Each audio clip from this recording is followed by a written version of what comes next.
Pernahkah Anda membayangkan sebuah negara yang tidak memiliki satupun sungai? Bukan sungai kecil, bukan anak sungai, bahkan aliran air alami pun tidak ada. Setiap tetes air tawar yang digunakan penduduknya berasal dari laut yang diproses melalui teknologi desalinasi.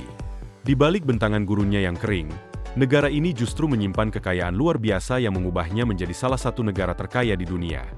Di bawah hamparan pasirnya tersembunyi cadangan gas alam terbesar ketiga di dunia, hanya kalah dari Rusia dan Iran. Selain itu, Qatar juga memiliki cadangan minyak yang melimpah.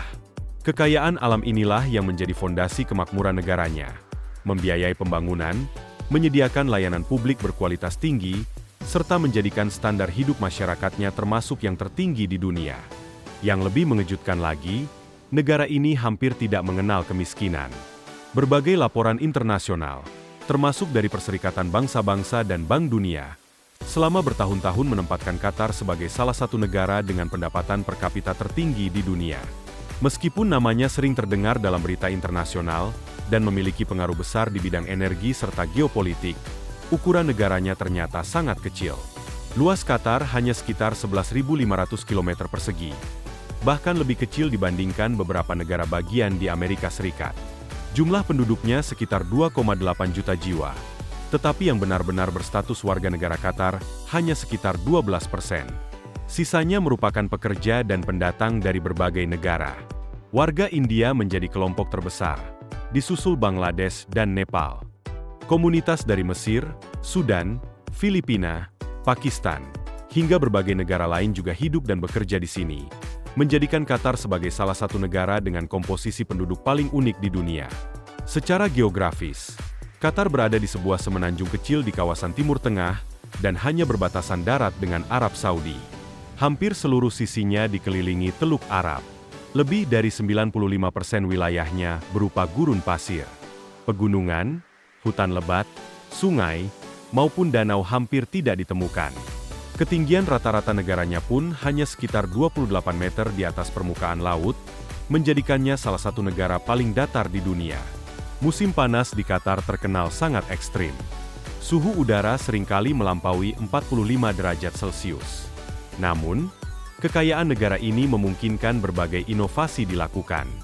Taman-taman hijau dibangun di tengah gurun, sistem pendingin canggih dipasang di stadion, pusat perbelanjaan, hingga ruang publik sehingga masyarakat tetap dapat beraktivitas dengan nyaman meski cuaca di luar sangat panas. Salah satu tempat yang paling menarik adalah Villaggio Mall. Begitu memasuki bangunan ini, suasananya seolah membawa Anda ke kota Venesia di Italia. Kanal-kanal air berwarna biru membelah pusat perbelanjaan, lengkap dengan gondola yang membawa pengunjung berkeliling. Sulit dipercaya bahwa pemandangan seperti itu berada di tengah negara gurun. Perjalanan menuju Qatar biasanya dimulai di ibu kotanya, Doha. Kota modern ini menjadi rumah bagi sekitar 80% penduduk Qatar. Dalam beberapa dekade terakhir, Doha berkembang sangat pesat hingga dipenuhi gedung pencakar langit berarsitektur futuristis. Namun, di balik kemewahan tersebut, kota ini tetap mempertahankan warisan budayanya. Di jantung kota terdapat Souk Waqif, pasar tradisional yang menjadi simbol sejarah Qatar. Ganggang sempit dipenuhi toko rempah, kain, parfum khas Timur Tengah, perhiasan, kerajinan tangan, hingga berbagai kuliner lokal. Suasana pasar ini memberikan pengalaman berbeda di tengah kota modern yang dipenuhi gedung kaca. Gerbang utama negara ini adalah Bandara Internasional Hamad, salah satu bandara paling mewah dan modern di dunia.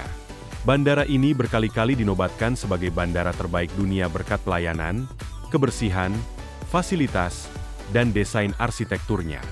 Di dalamnya terdapat taman tropis, karya seni kelas dunia, pusat perbelanjaan, hotel, hingga jaringan kereta otomatis yang menghubungkan berbagai terminal karena luas kawasan bandara sangat besar. Setiap tahunnya, jutaan penumpang dari seluruh dunia melewati bandara ini. Dari sinilah maskapai kebanggaan Qatar, Qatar Airways, menghubungkan berbagai benua. Meski baru berdiri pada tahun 1993 hanya dengan 2 pesawat, kini maskapai tersebut telah berkembang menjadi salah satu maskapai terbaik di dunia dengan ratusan armada modern yang melayani hampir 200 tujuan internasional. Kekuatan ekonomi Qatar tidak hanya terlihat di dalam negeri. Melalui Qatar Investment Authority, Negara ini mengelola investasi bernilai ratusan miliar dolar di berbagai belahan dunia. Mereka memiliki kepemilikan di gedung pencakar langit The Shard di London, saham bandara Heathrow, Barclays Bank, Volkswagen, Porsche, hingga berbagai perusahaan dan aset strategis lainnya. Di dunia olahraga, Qatar juga memiliki pengaruh besar. Negara ini menjadi pemilik klub sepak bola Paris Saint-Germain atau PSG, salah satu klub paling terkenal di dunia yang pernah diperkuat sejumlah pemain bintang seperti Lionel Messi, Neymar, dan Kylian Mbappe. Selain itu, Qatar juga sukses menjadi tuan rumah Piala Dunia FIFA 2022, yang semakin memperkuat posisinya sebagai salah satu negara paling berpengaruh di panggung internasional. Qatar adalah bukti bahwa ukuran sebuah negara tidak selalu menentukan besarnya pengaruhnya. Tanpa sungai, dengan wilayah yang kecil dan sebagian besar berupa gurun, negara ini berhasil menjelma menjadi salah satu pusat energi, investasi, penerbangan, olahraga, dan diplomasi dunia.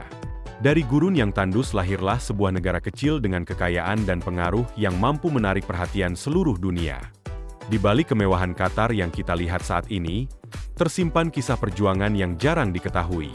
Negara yang kini memiliki gedung pencakar langit, maskapai kelas dunia, dan investasi di berbagai benua ini, dulunya hanyalah sebuah negeri gurun yang hidup dalam keterbatasan.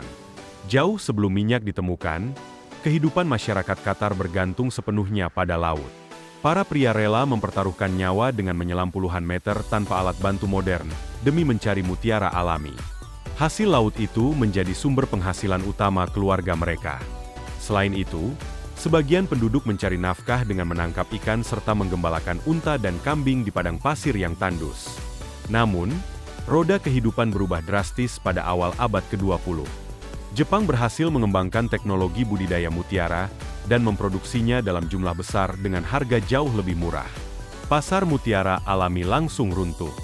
Permintaan terhadap mutiara Qatar anjlok, dan ribuan keluarga kehilangan mata pencaharian. Dekade 1920-an hingga 1930-an menjadi masa yang sangat berat bagi negara kecil yang saat itu hanya dihuni sekitar 25.000 penduduk. Harapan baru akhirnya muncul pada tahun 1939 ketika cadangan minyak ditemukan di bawah tanah Qatar. Sayangnya, kegembiraan itu tidak berlangsung lama. Pada tahun yang sama, Perang Dunia Kedua pecah sehingga kegiatan produksi minyak harus dihentikan selama bertahun-tahun.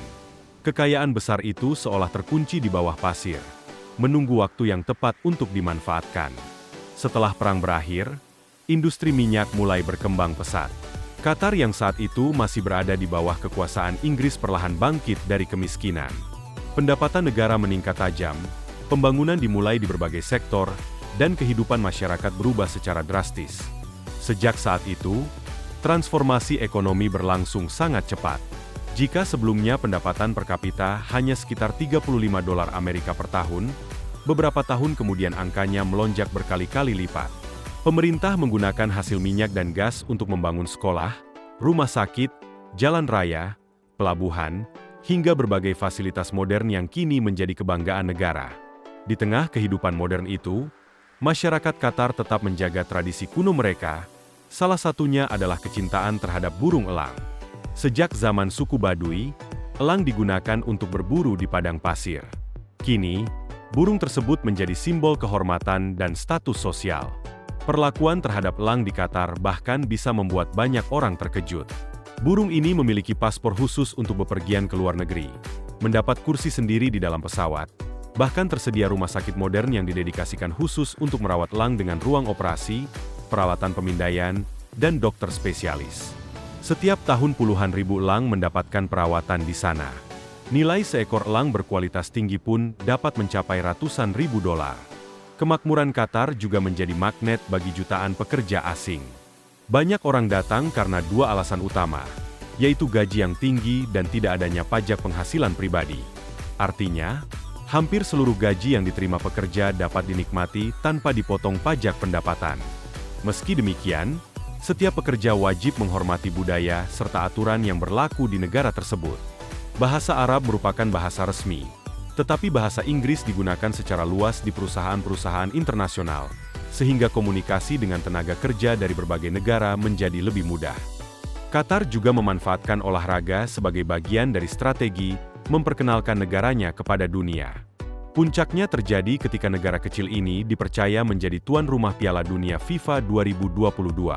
Untuk menyelenggarakan ajang terbesar sepak bola tersebut, Qatar menginvestasikan lebih dari 220 miliar dolar Amerika guna membangun stadion berteknologi tinggi, jaringan metro tanpa masinis, jalan raya modern, kawasan permukiman baru, hingga berbagai fasilitas kelas dunia.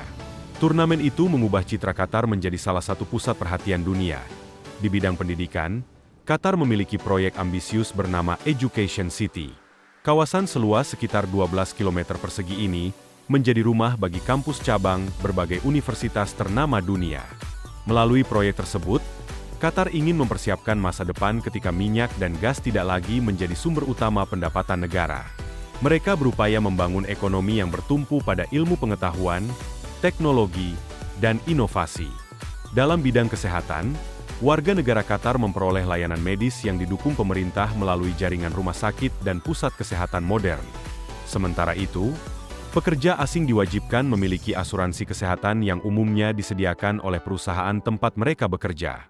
Pemerintah Qatar juga memberikan berbagai fasilitas bagi warganya.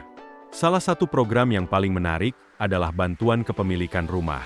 Warga yang memenuhi syarat dapat memperoleh sebidang tanah, lengkap dengan infrastruktur dasar seperti jalan, listrik, dan air, serta pinjaman tanpa bunga bernilai sangat besar yang dapat dicicil hingga puluhan tahun. Namun, di balik kemakmurannya, Qatar juga tidak lepas dari dinamika politik kawasan Timur Tengah. Kebijakan luar negerinya yang menjalin hubungan dengan berbagai pihak, termasuk Iran dan Turki, serta perannya sebagai mediator dalam sejumlah konflik internasional, seringkali memunculkan perbedaan pandangan dengan beberapa negara tetangganya. Ketegangan tersebut memuncak pada tahun 2017 ketika Arab Saudi, Uni Emirat Arab, Bahrain, dan Mesir memutus hubungan diplomatik serta memberlakukan blokade terhadap Qatar melalui jalur darat, laut, dan udara. Meski blokade itu berakhir pada tahun 2021, peristiwa tersebut menjadi salah satu ujian terbesar dalam sejarah modern Qatar. Menariknya, negara ini mampu bertahan dan bahkan mempercepat upaya untuk memperkuat perekonomiannya secara mandiri. Kini, Qatar dikenal bukan hanya sebagai negara kaya energi, tetapi juga sebagai pusat investasi global, penerbangan internasional, pendidikan, olahraga, dan diplomasi. Dari sebuah negeri kecil yang dahulu bergantung pada mutiara, Qatar berhasil menjelma menjadi salah satu negara paling berpengaruh di dunia. Kisahnya menjadi bukti bahwa dengan visi yang jelas, pengelolaan sumber daya yang tepat, dan investasi jangka panjang, sebuah negara kecil pun mampu meninggalkan jejak besar di panggung dunia.